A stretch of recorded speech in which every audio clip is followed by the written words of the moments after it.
오늘 하나님의 말씀은 로마서 2장 1절로 11절입니다. 신약성경 241쪽 우리 허성찬 집사님께서 봉독해 주시겠습니다. 로마서 2장 1절로 11절입니다. 그러므로 남을 판단하는 사람아, 누구를 막론하고 네가 핑계하지 못할 것은 남을 판단하는 것으로 네가 너를 정죄함이니 판단하는 네가 같은 일을 행함이니라. 이런 일을 행하는 자에게 하나님의 심판이 진리대로 되는 줄 우리가 아노라. 이런 일을 행하는 자를 판단하고도 같은 일을 행하는 사람아, 네가 하나님의 심판을 피할 줄로 생각하느냐? 혹 네가 하나님의 인자하심이 너를 인도하여 회개하게 하심을 알지 못하여 그의 인자하심과 용납하심과 길이 참으심이 풍성함을 멸시하느냐? 다만 네의 고집과 회개하지 아니한 마음을 따라 진노의 날 곧 하나님의 의로우신 심판이 나타나는 그날에 임할 진노를 네게 쌓는도다. 하나님께서 각 사람에게 그 행한 대로 보응하시되 참고 선을 행하여 영광과 존귀와 썩지 아니함을 구하는 자에게는 영생으로 하시고, 오직 당을 지어 진리를 따르지 아니하고 불의를 따르는 자에게는 진노와 분노로 하시리라. 악을 행하는 각 사람의 영에는 환난과 곤고가 있으리니 먼저는 유대인에게요 그리고 헬라인에게며, 선을 행하는 각 사람에게는 영광과 존귀와 평강이 있으리니 먼저는 유대인에게요 그리고 헬라인에게라. 이는 하나님께서 외모로 사람을 취하지 아니하심이라. 아멘. 감사합니다. 우리 옆 사람하고 한번 인사하시겠습니다. 참 수고하셨습니다. 한번 인사하실까요? 참 수고하셨습니다. 정말 지난 한 주간도 우리 세상 사는 것이 만만치 않았을 겁니다. 참 고생 많으셨습니다. 물론 코로나의 영향도 있겠지만은 뉴스를 볼 때마다 흉악범들이 얼마나 날뛰는지요. 대한민국만 그런 게 아니고 전 세계 모든 나라에 상상을 초월한 그런 일들이 계속해서 일어나는 것을 보면서 정말 세상은 죄악으로 물들어 있구나 그런 생각을 하게 됩니다. 이미 지난주에 우리는 로마서 1장을 통해서 하나님을 거역한 사람들이 쏟아내는 이 21가지의 온갖 죄악의 리스트들을 보았습니다. 그러니 그런 죄악 속에서도 그래도 이만큼 살아가게 하신 것도 하나님의 놀라운 은혜가 아닐 수 없습니다. 사람이 점점 악마 같아지는 것은 인간의 본성이 하나님보다 사탄의 제안에 더욱 쉽게 동요되기 때문입니다. 우리도 마찬가지입니다. 우리가 만약 하나님을 몰랐다면, 예수님이 나를 속죄하셔서 이만큼 살려놓지 않으셨다면 우리도 어떤 사람이 되었을지 모릅니다. 아직도 내 안에 깊은 곳에 숨어있는 그 죄의 간교함, 그 웅크리고 있는 죄의 모습을 우리가 생각한다면 정말 하나님이 순간순간 붙들고 계시는 게 감사할 뿐인 것입니다. 한번 따라 하실까요? 나 같은 죄인 받아주신 하나님께 감사합니다. 시작. 나 같은 죄인 받아주신 하나님께 감사합니다. 우리 하나님께만 감사할 게 아니라 우리 옆 사람에게도 한번 감사하십시오. 나 같은 죄인 받아주시니 감사합니다. 시작. 나 같은 죄인 받아주시니 감사합니다. 아니던가요? 우리가 정말 나 같은 죄인이라고 느낄 수 있다고 하는 것 자체가 놀라운 은혜입니다. 근데 우리가 부부싸움 하고 나면 나 같은 죄인이 안 느껴지는 거예요. 찬송을 해도 너 같은 죄인 살리신, 이렇게 찬양을 하게 되는 겁니다. 바울 사도는요, 이 소망 없는 인간들에게 가장 복된 소식, 복음은 바로 우리의 죄를 속죄하신 하나님의 아들 예수 그리스도라고 선언했습니다. 우리를 목줄로 메어서 끌고 다니는 이 죄의 본성과 하나님의 엄중한 심판으로부터 구원해 줄 이 복음에 대해서 분명히 알고 믿게 하기 위하여 로마서를 기록했잖아요.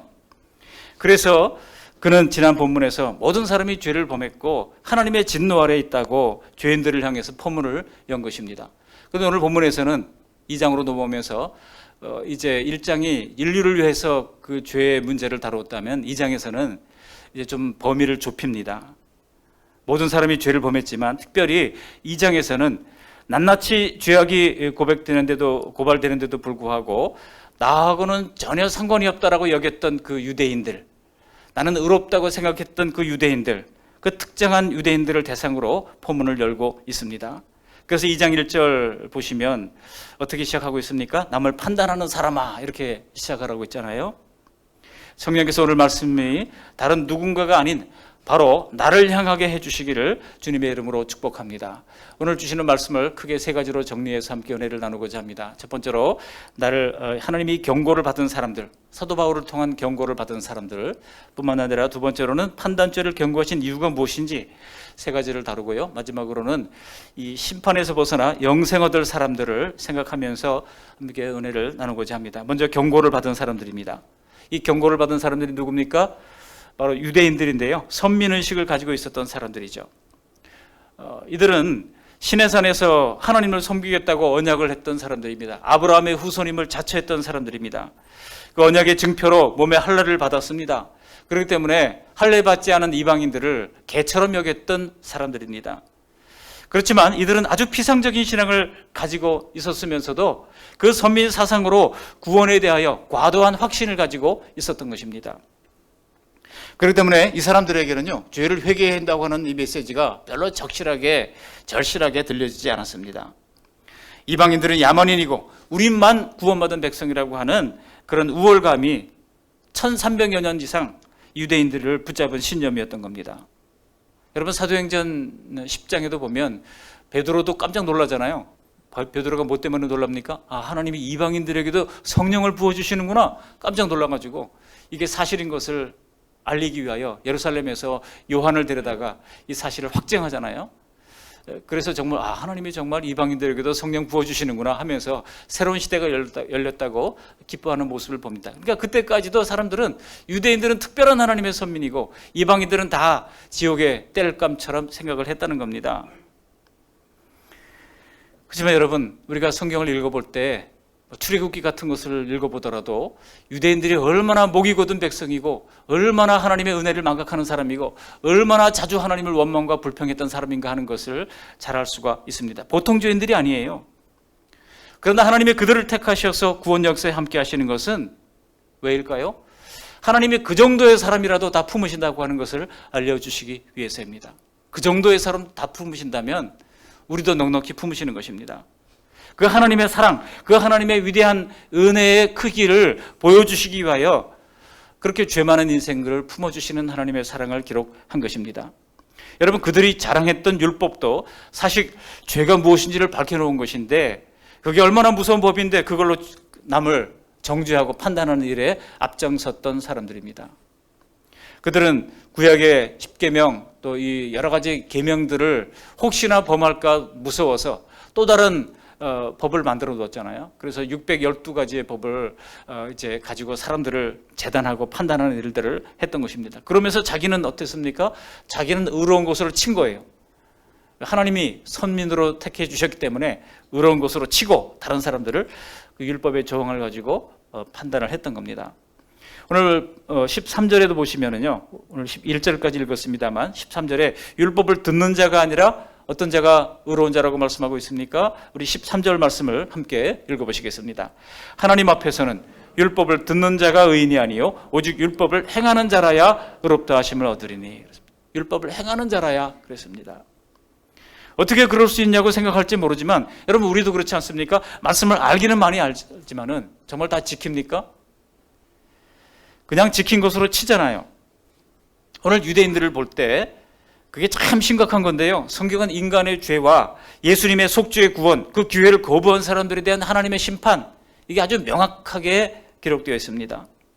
그런데 교회 안에서 죄 문제에 대해서 말을 잘 못합니다. 최근 미국 교회의 트렌드를 소개하는 이런 칼럼 같은 것들을 또 읽어보니까, 저널 같은 것을 좀 읽어보니까요, 최근 미국 교회를 특징 짓는 그 몇 마디 말이 있는데 그것은 바로 죄를 빼버린 기독교라고 하는 겁니다. 사람들이 죄를 싫어하니까 죄 얘기를 안 하는 겁니다. 그래서 어떻게 하면 복 받는다, 또 이 소위 번영신학 이런 것이 너무나 물들어 있다는 거죠. 전에 어떤 성도님이 저한테 그런 얘기를 한 적이 있어요. 우리 교회는 맨날 죄인 이야기 합니까? 그런 얘기를 했던 적이 있습니다.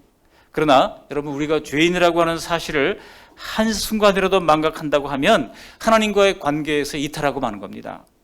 우리가 죄인이 아니라면 어떻게 우리가 하나님 앞에 감격스러운 예배를 드릴 수 있겠습니까? 나 같은 죄인을 품어주신 하나님께 대한 그 은혜가 깨달아져야 감사와 감격이 살아나는 거 아니겠습니까? 죄인이 없다면 복음이 무엇 때문에 필요합니까? 십자가와 죄는요, 떨어질 수 없는 한 짝인 것입니다. 복음이 죄인을 구원하려 할 때 가장 큰 적은 자신의 죄됨을 인정하지 않고 회개하지 않는 것입니다. 사람은요, 자신이 죄인임을 인정해야, 그래야 비로소 소망이 있는 거예요. 여러분, 이렇게 오른손을 한번 이렇게 들어보시고 주먹을 가볍게 한번 쥐어보세요. 그리고 가슴을 3번 치면서 이렇게 얘기하시기 바랍니다. 내가 죄인입니다. 내가 죄인입니다. 내가 죄인입니다. 다 같이 한번 해보실까요? 시작. 내가 죄인입니다. 내가 죄인입니다. 내가 죄인입니다. 실제로 믿으세요? 내가 죄인인 것을 아십니까? 훌륭하십니다. 내가 죄인인 것을 알아야, 여러분, 우리가 자꾸 혼동하는 것은 무슨 이 실정법의 범죄를 해야 죄인인 것으로 생각하는데요. 성경에서 말하고 있는 죄는 그게 아닙니다. 성경에서 말하는 죄는 죄를 져서 죄인이 아니라 죄인이기 때문에 죄를 짓는다고 얘기하는 거예요. 우리가 원래 죄인이기 때문에 죄를 짓는다는 것입니다. 그런데 그 본 죄를 예수님께서 대신 십자가에서 담당해 주셨고 그 사실을 믿는 우리에게 구원을 허락해 주신다고 하는 사실입니다. 우리 안에 있는 죄는 정말 남을 죽일 수도 있을 만큼 무서운 것입니다. 예수님께서 아주 분명하게 이 사실을 꿰뚫어 보여주셨습니다. 남을 미워하고 분노할 때 그것이 곧 살인이라고 말씀해 주셨지 않습니까? 미워하는 것 자체가 살인이라고 십계명을 확장해서 해석해 주신 것입니다. 정말 남을 미워하고 분노할 때 우리 안에 뭐가 올라와요? 살의가 올라오지 않습니까? 저 사람 안 보고 싶다 그러면요, 그게 바로 살인 죄라고 하는 것입니다. 하나님을 믿겠다고 하는데도 나는 죄인이 아니라고 생각하는 분들이 가끔 있는데 이분들이 제일 다루기 어려운 분들이고 제일 곤혹스러운 분들입니다. 그런 분들을 위한 기도가 항상 저에게는 늘 절박합니다. 모두가 하나님 앞에 죽을 죄인임을 깨닫는 복된 성도님들 다 되시기를 바랍니다. 경고를 받았던 유대인들이 바로 그런 사람들인 것이죠. 근데 경고를 받았던 유대인들뿐만 아니라 죄인임을 깨닫지 못한 모든 사람들을 향하여 이 로마서를 통해서 경고를 하시는 것입니다. 그렇다면 그 중에 특별히 판단죄를 경고하신 이유가 무엇인지를 3가지로 정리합니다. 바울 사도는요, 이 유대인들의 죄와 심판을 경고하면서 특별히 그 중에서도 남을 판단하는 죄, 이 판단하는 죄에 대하여 주목하고 있습니다. 1절에도 그러므로 남을 판단하는 사람아 이렇게 시작하고 있죠. 3절 말씀을 우리 같이 한번 읽어보시겠습니다. 3절. 이런 일을 행하는 자를 판단하고도 같은 일을 행하는 사람아 내가 하나님의 심판을 피할 줄로 생각하느냐. 왜 여러 가지 죄 중에서 특별히 남을 판단하는 문제를 꼬집어서 하나님의 심판을 경고했을까요? 남을 판단하면 안 됩니까? 여러분, 그러나 이 혼돈스러운 세상 가운데서 우리가 사리분별을 제대로 못한다면 어떻게 살아갈 수가 있겠습니까? 선민의 우월의식에 빠져서 이방인들을 야만인으로 판단하는 유대인들에게 하나님이 심판이 겨누는 이유는 무엇입니까? 오늘 3가지로 정리합니다. 첫 번째로 하나님이 판단죄를 경고하신 이유는 판단하다 보면 자신은 판단받아야 할 사람이라고 하는 것을 망각한다는 것입니다. 내가 심판자가 되기 때문에 잊어버리게 되는 것이죠. 오늘 본문 1절로 3절까지 보시면 우리말 성경에 판단이라는 말이 4번이나 나오고요, 정죄라는 말이 1번 나오고 심판이라고 하는 말이 2번 나옵니다. 그런데 헬라어 원어를 보니까 이게 전부 다 같은 이 단어에서 나온 거예요. 크리노라고 하는 같은 단어에서 나온 겁니다. 여기 판단하는 사람아, 판단, 이 크리논이고요. 또 판단, 이 1절 하반절에 나오는 판단은 크리네이스로 되어 있고, 또 이 정죄는 카타크리네이스 이렇게 되어 있고요. 또 심판도 크리마라고 되어 있어서 전부 다 크리노라고 하는 이 단어에서 파생된 단어들이 같은 단어예요. 다 어원이 같은 단어들입니다. 실제로 영어 성경에는 전부 다 이것을 한 단어로 묘사를 하고 있어요. 영어 성경에 보면 judgment라고 하는 단어 하나로 이 7가지 단어들을 동일하게 쓰고 있는 것을 볼 수 있습니다. 왜 바울 사도가 유대인들이 남을 판단하는 것을 가장 큰 문제로 여겼는지 알 수 있는 대목입니다. 우리가 심판을 받아야 할 신분을 망각하면 내가 심판자가 된다는 겁니다. 그런데 그 원형이 어디 나오느냐? 바로 에덴 동산에서 나옵니다. 선악과 사건 때 나오잖아요. 정확하게 사람을 판단해서 정확하게 심판할 수 있는 분은 사람이 아닙니다. 오직 하나님 한 분뿐입니다. 그래서 우리는 심판할 때 그 판단을 누구에게 맡겨야 됩니까? 하나님께 맡겨야 되는 것이죠. 그렇지 않다면 우리가 월권을 행하는 것입니다. 그러면 시편 122편 5절 말씀을 한번 보십시오. 우리 같이 한번 읽어보시겠습니다. 거기에 심판의 보좌를 두셨으니 곧 다윗의 집의 보좌로다.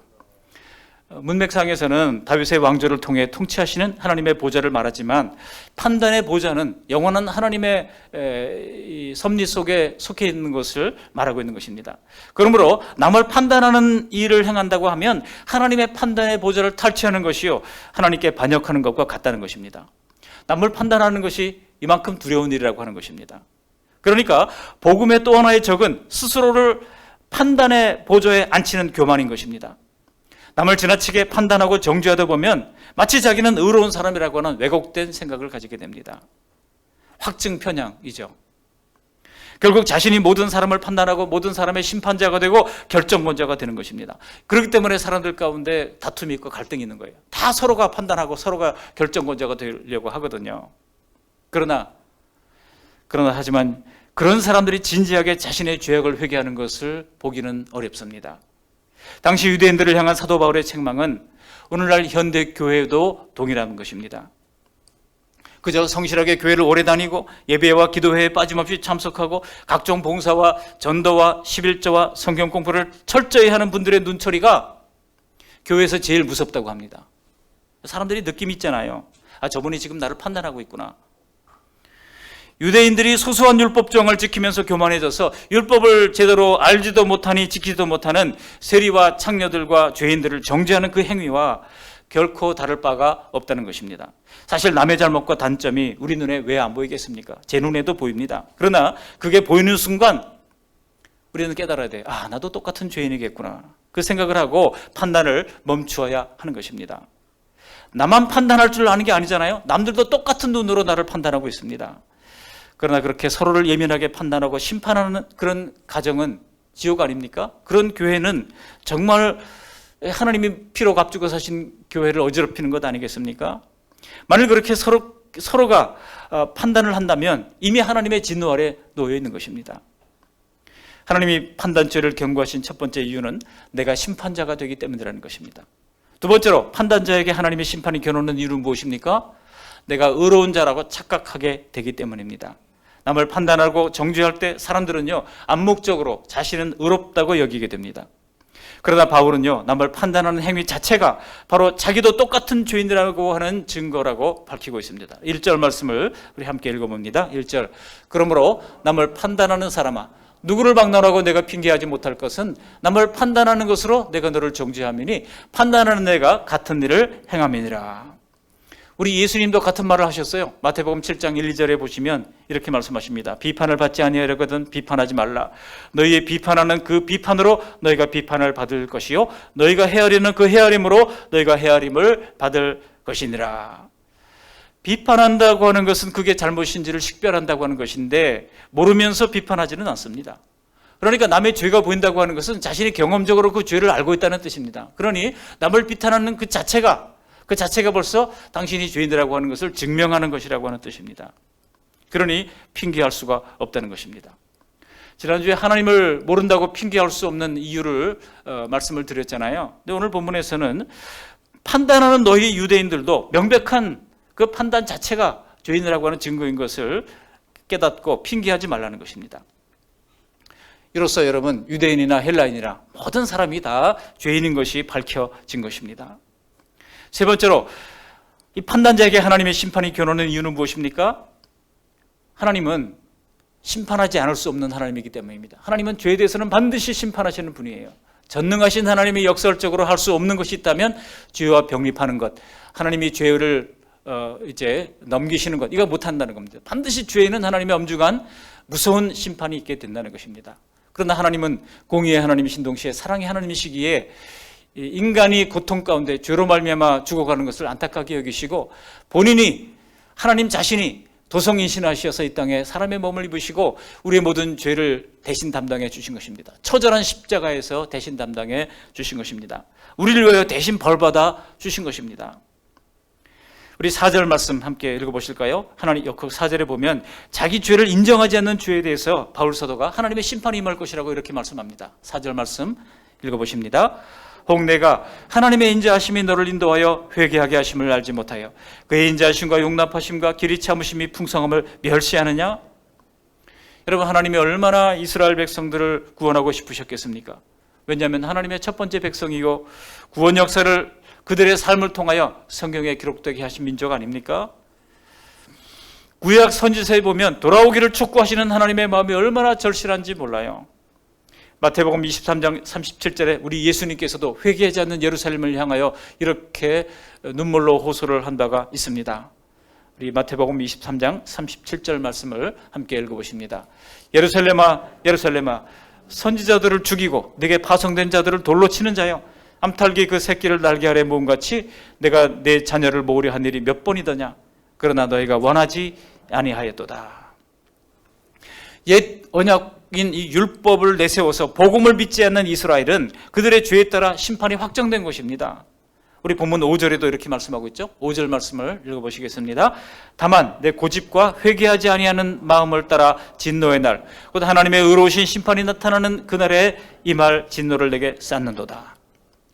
유대인이 내세우는 율법과 할례이든 자기의 도덕적 자신감이든 그것으로 남을 판단하고 복음을 거부하면서 고집스럽게 버틴 결과는 하나님의 진노를 쌓고 있다는 것입니다.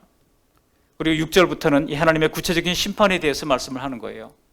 우리 6절 말씀도 함께 읽어보시겠습니다. 6절, 하나님께서 각 사람에게 그 행한 대로 보응하시되, 각 사람에게 행한 대로 보응하시는 하나님이십니다.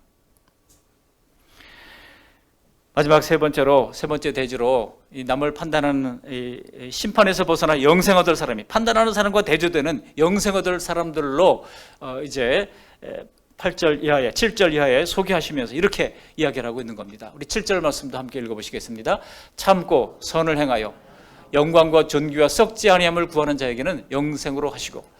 제가 좋아하는 성경 구절이 7절과 10절 말씀인데요. 7절 보면 뭐를 구하는 자에게 영생으로 하신다고요? 영광과 존귀와 썩지 아니함을 구하는 이런 사람에게는 영생을 선물로 주시겠다고 약속하고 있는 것입니다. 우리는 이미 앞에서 영생 얻을 유일한 방법은 예수 그리스도의 복음인 것을 보았습니다. 그렇다면 7절에서 영생을 얻는 사람들은 당연히 예수 믿는 사람들인데, 이 7절 말씀은 그렇다면 예수님을 믿는 성도들의 행위가 어떠해야 하는가를 소개하고 있습니다. 이들은 뭐를 구하는 사람들입니까?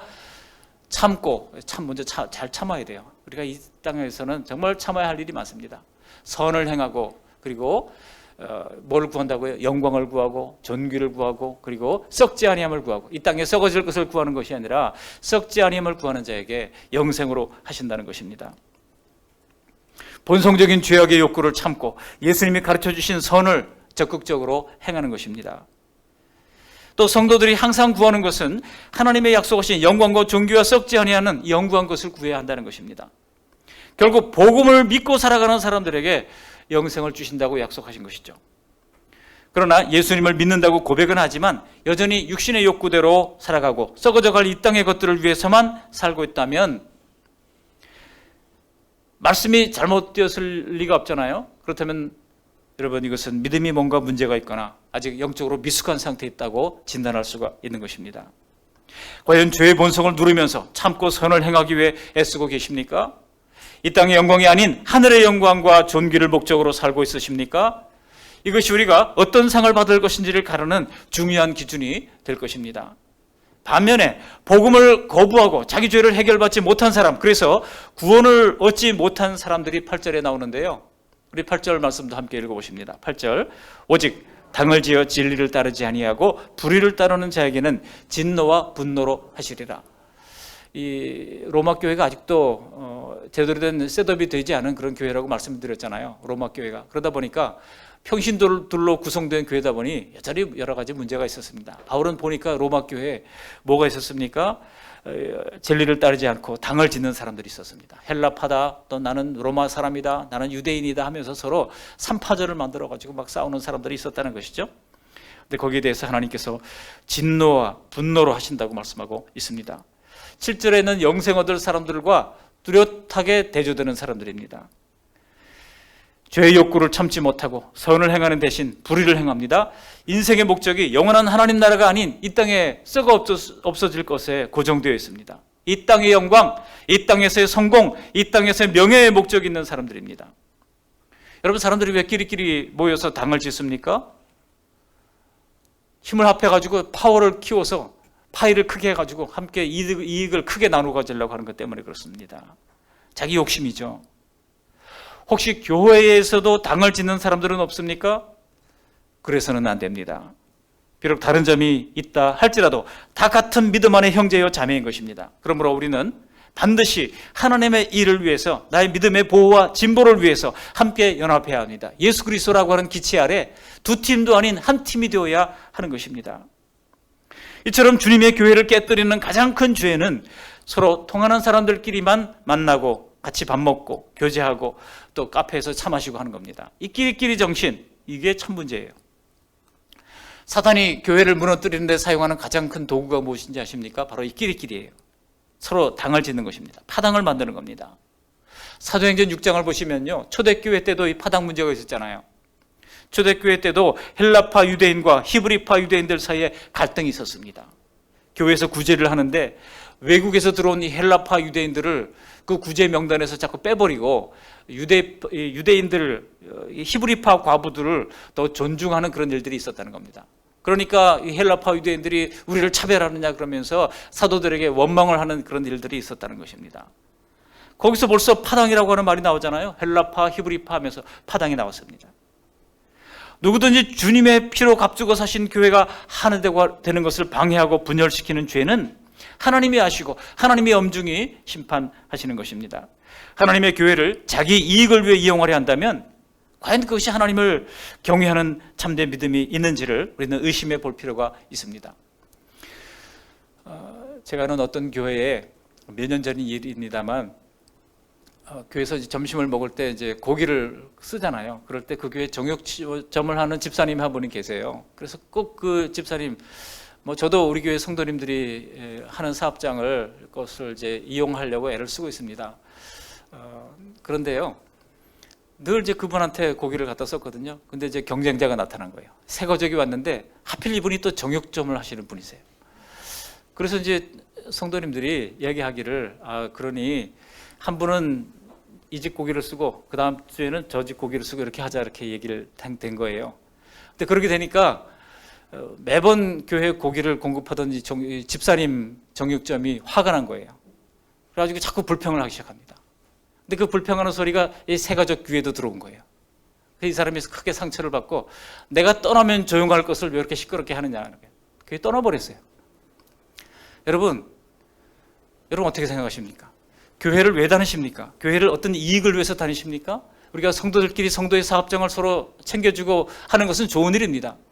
그러나 사소한 이익에 우리가 눈이 멀어가지고 더 큰 것을 보지 못한다고 하면 이거 주님의 공동체를 깨는 것입니다.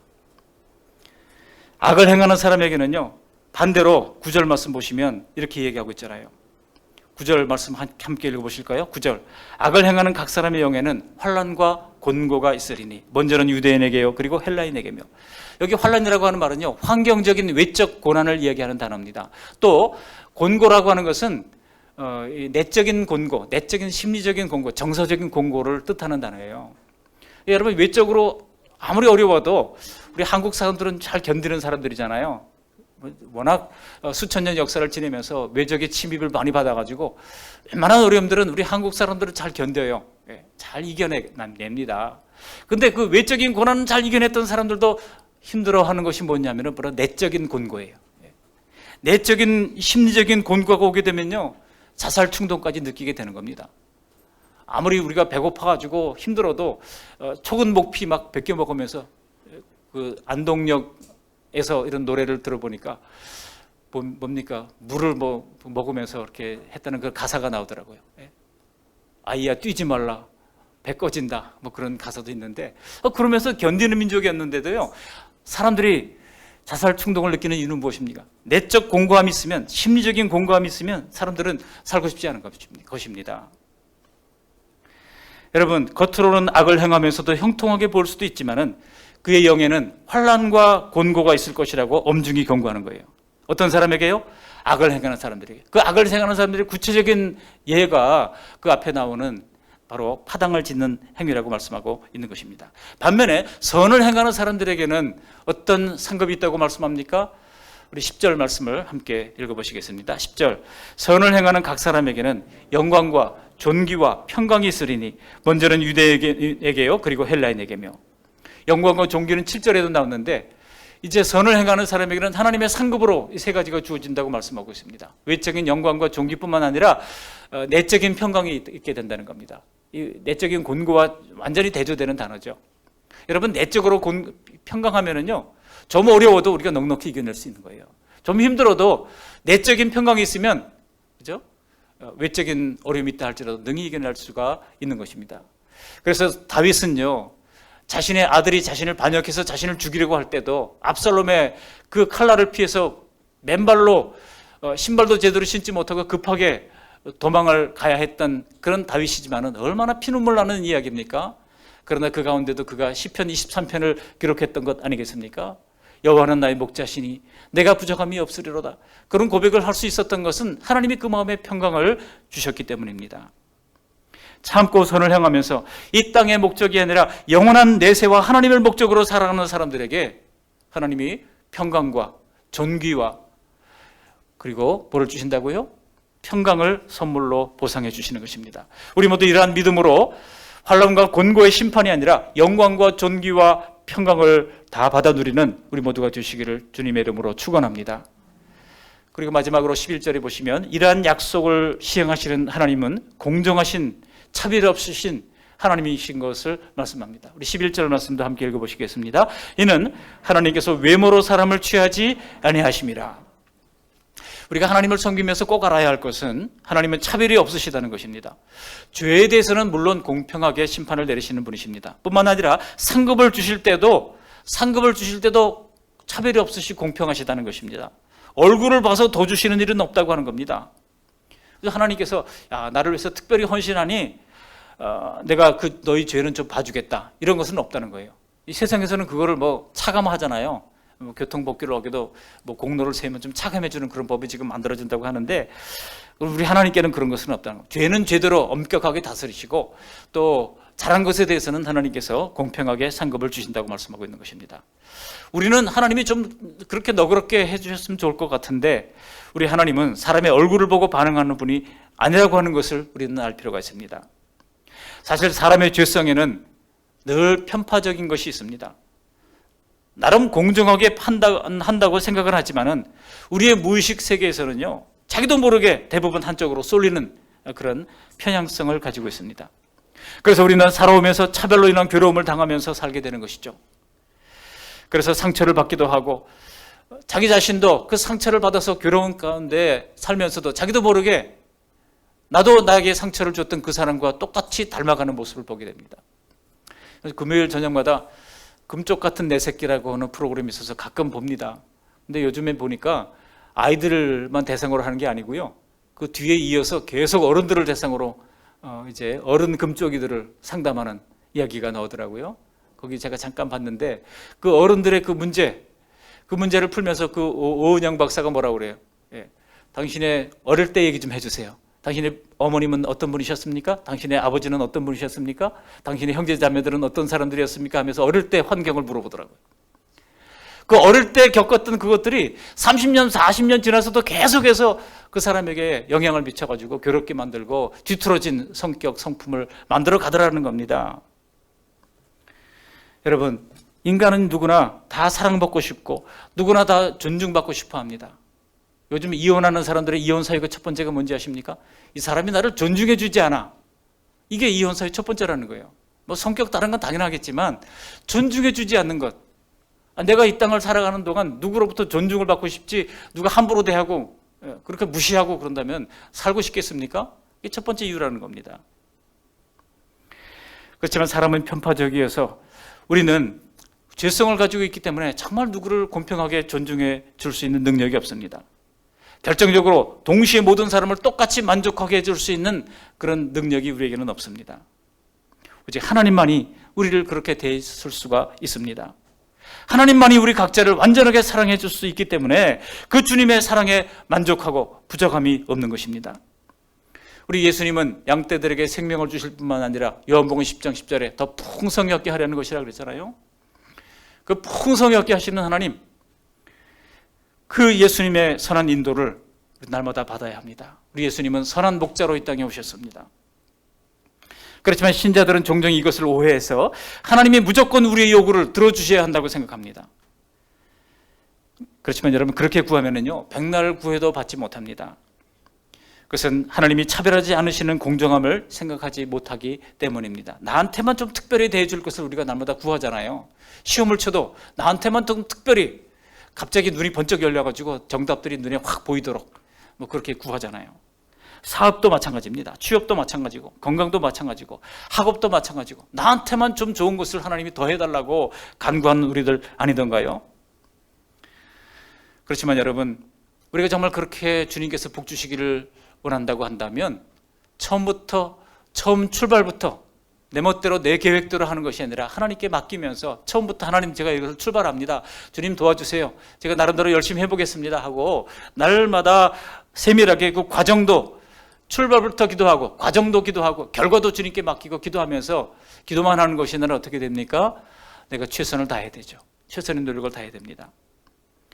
근데 내 마음대로 목표를 정하고 내 방법대로 진행시키다가 마지막에 가서야 하나님 잘 안 되네요, 주님께서 좀 개입해 주세요라고 덤벼든다는 겁니다. 내가 만든 결과에 대해서 하나님은 복만 내려주시는 알라딘의 램프가 아니십니다. 만약 어떤 두 사람이 똑같은 어떤 것을 구하고 있다 그러면 하나님이 누구의 기도를 들어주시겠습니까? 기도하고 열심히 일하는 사람의 기도를 들어주실까요? 아니면 기도하고 빈둥빈둥 있는 사람들의 기도를 들어주실까요? 기도한 다음에 자기 자신도 그에 걸맞는 노력을 하고 좋은 성과를 내는 사람 편을 주님께서는 들어주실 것입니다. 그러니까 처음부터 기도하고 아이디어와 지혜를 달라고 기도하시고 최선의 노력을 기울이다 보면 하나님께서 그 사람의 기도를 들어주신다니까요. 이 아이디어를 달라고 구하는 것이 얼마나 중요한지 몰라요.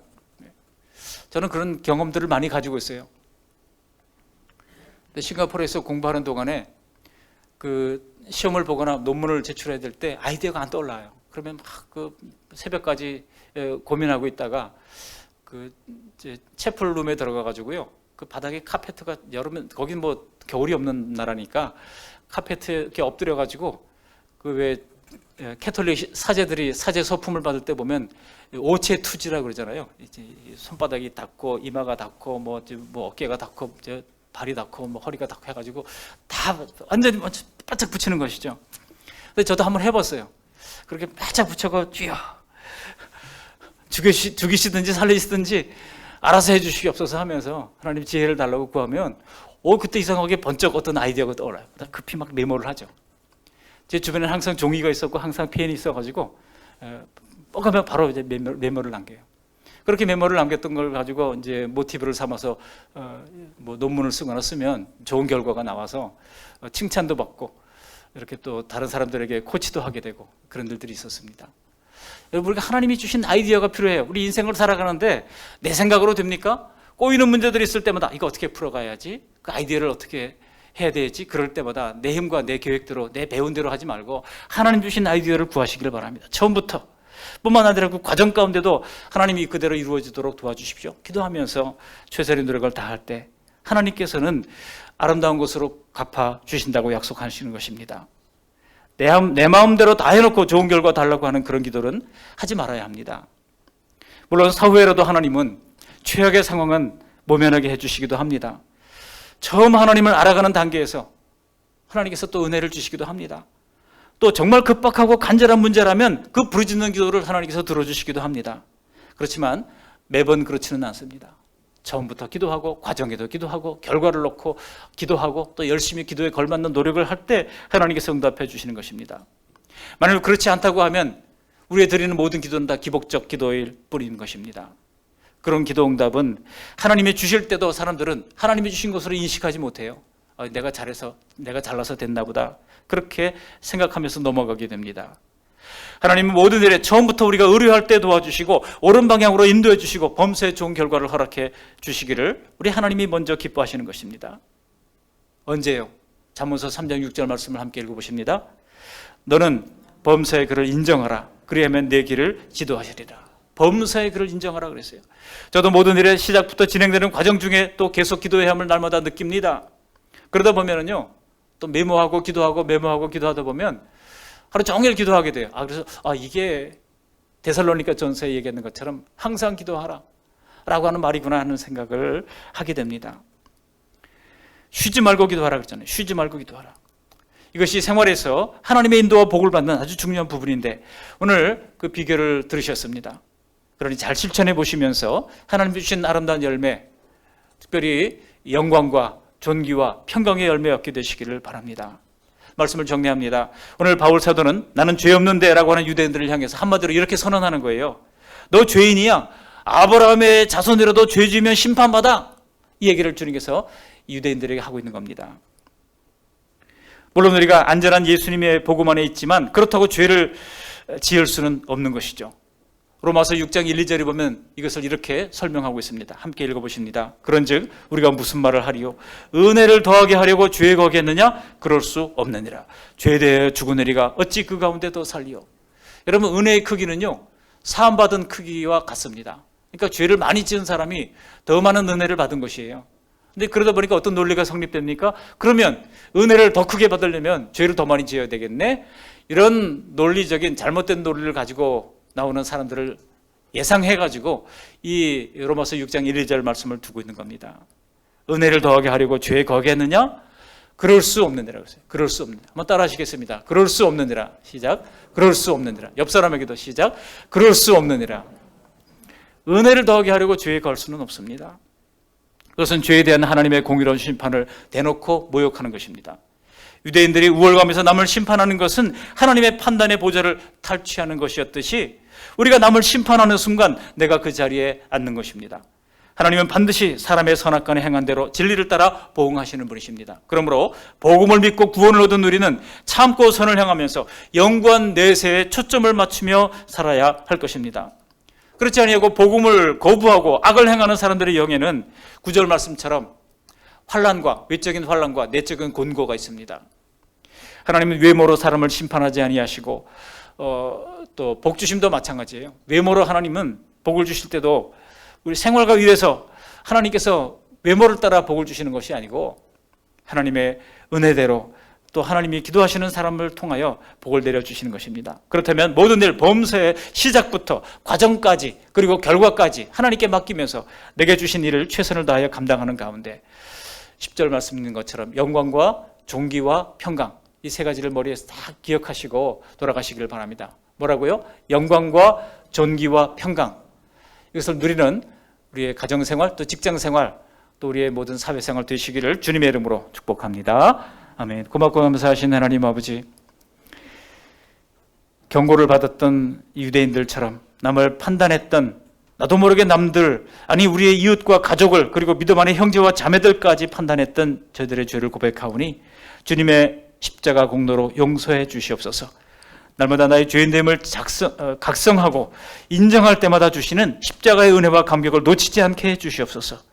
그리하여 내가 심판자가 되는 오류, 나는 의롭다고 간주하는 착각에서 깨어나 죄를 심판하시는 두려운 하나님의 보좌를 바라보게 하시며 광야 같은 세상에서 참고 선을 행하여 영광과 존귀와 썩지 아니함을 구하는 자에게 약속하신 영생을 얻고 또한 약속하신 영광과 존귀와 평강을 누리는 복된 인생 다 되도록 도와주시옵소서. 외모로 사람을 취하지 아니하시는 우리 구주 예수님의 이름으로 감사하며 기도합니다. 아멘.